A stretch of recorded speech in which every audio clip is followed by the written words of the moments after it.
তো কি খবর সবার? এই ভিডিওটা আমি হঠাৎ করেই বানাচ্ছি। এই ভিডিওটা বানানোর কোনো আগে থেকে প্ল্যান ছিল না। পিটিসের কালকে এটিএম থেকে টাকা তোলা ছিল, কিন্তু আমাদের এখানে কোনো এটিএমে টাকা ছিল না।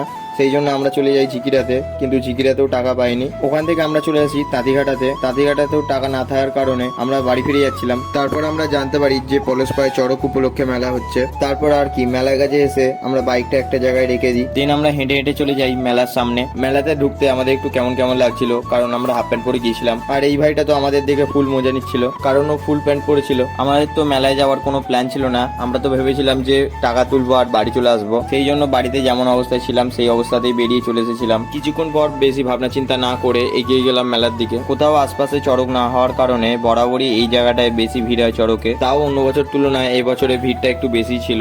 একটু ঘোরাঘুরি করার পর আমরা দাঁড়িয়ে পড়ি একটা জায়গায়। মেলাতে যারা পাশ দিয়ে যাচ্ছিল তারা তো সবাই দেখে দেখে যাচ্ছিল, আর চেনাশোনা যাদের সাথেই দেখা হচ্ছে তারাই জিজ্ঞেস করছে যে হাফ প্যান্ট পরে কেন মেলাতে। ওদের সবাইকে বলতে হচ্ছিল যে কেন আমরা মেলাতে হাফ প্যান্ট পরে এসেছি। দেন ওখান থেকে আমরা বেরিয়ে পড়ি বাড়ির উদ্দেশ্যে। আজকের জন্য এটুকু, চলো টাটা।